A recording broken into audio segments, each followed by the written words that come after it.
Hello guys, welcome back to Crazy, that is concept revision anytime anywhere for JEE Mains, JEE Advanced and other engineering entrance examinations like WBJEE, WBJEE, MST CET, NEET सारे MHT CET, WBJEE, NEET, all the competitive examination that you will be giving, and NEET and all the examination that you will be giving. This channel is helpful for you.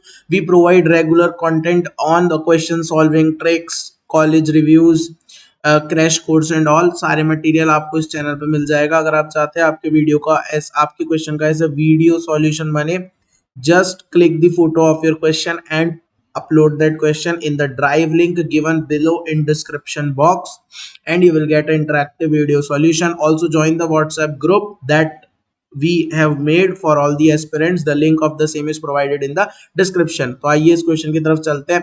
For an airplane to take off, it accelerates according to the graph as shown and takes 12 seconds to take off from the rest position. मतलब u बराबर 0.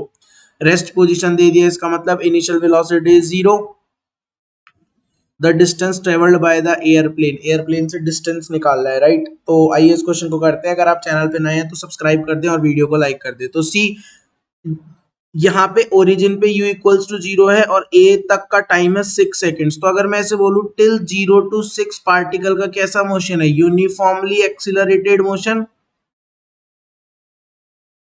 uniformly accelerated motion, and from t equals to 6 to t equals to 12, t equals to 6 से t equals to 12, it's constant acceleration या uniform constant acceleration, right.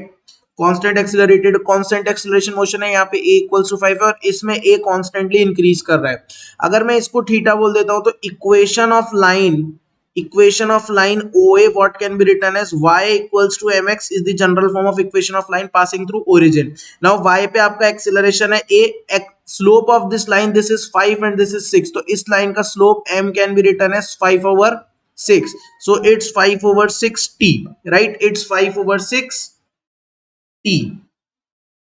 Acceleration from O to A is 5/60. देखो ए से B, ओ से ए तक का जो distance है आपको इंटीग्रेट करके निकालना पड़ेगा. वाई इंटीग्रेशन क्योंकि सोचो एक्सिलरेशन कांस्टेंट नहीं है, तो जो न्यूटन लॉज ऑफ मोशन, जो न्यूटन इक्वेशन ऑफ मोशन है, जो इक्वेशन ऑफ मोशन है v equals to u plus at s equals to ut plus half at square v square minus u square equals to 2as, that are not applicable. Why? Because acceleration is not constant, it's increasing. Now we can write acceleration as dv by dt, that is 5 over 6 into t, right. So dv is equals to 5/6 t dt. जब velocity 0 थी तो time 0, जब किसी time t पे velocity v is equals to, इसको solve करेंगे तो it's 5/12 t square. Now right v s ds by dt, v को आप लिख दो ds by dt and it is 5/6 t square. Now ds is 5/6 t square dt, right. at t equals to 0 s equals to 0, at t equals to c sum s is s is a function of t. हम निकाल रहे हैं तो यहाँ को solve करेंगे, इसको solve करेंगे तो आ जाएगा 5/36 t cube, right. So distance at t equals to 6 is s6 and that is equals to 5/36 into 6 cube, that is nothing but 30 meter on solving, right. 5/6 into 6 cube, that is 30 meter on solving.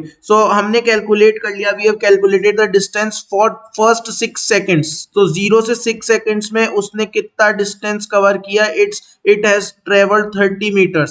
Now from t equals to 6 to t equals to 12, acceleration is constant, that is 5 meter per second square.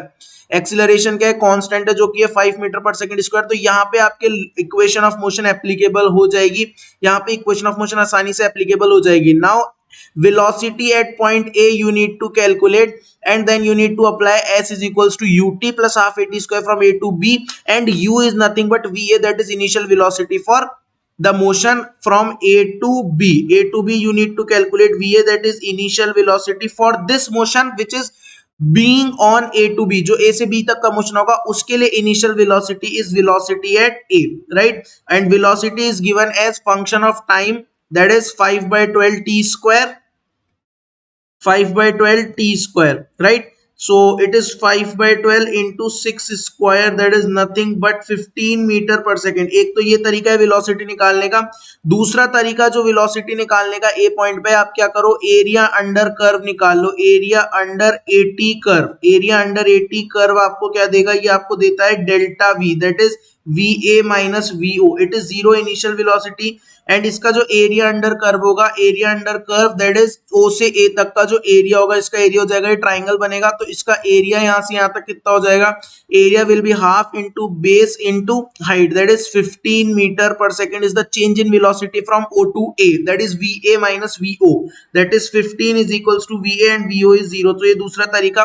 So A पे velocity आ गई 15 metre पर second, so velocity is A at 15 metre per second. Now apply S equals to ut plus half at square from A to B. So SAB is equals to 15 into t plus half into acceleration 5 into t square, and time is 6 seconds from t equal to 6 से t equals to 12 में time है 6 second.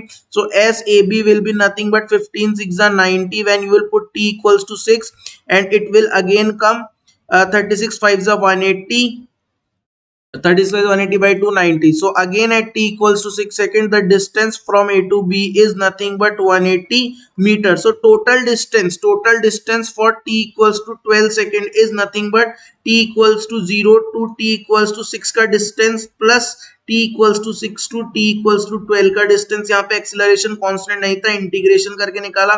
यहाँ पे acceleration constant था, तो Newton's equation of motion लगा के जो तीन इक्वेशन ऑफ मोशन थी, तो यहाँ से आ जाएगा 210 metre. What is the answer to the problem, that is 210 metre is the total distance covered by the plane in taking off. So 210 meter is your B option. So the answer to the problem is nothing but B option. So ये question तो solve हो गया जिसका answer है B. So have a nice day. Bye bye. Take care.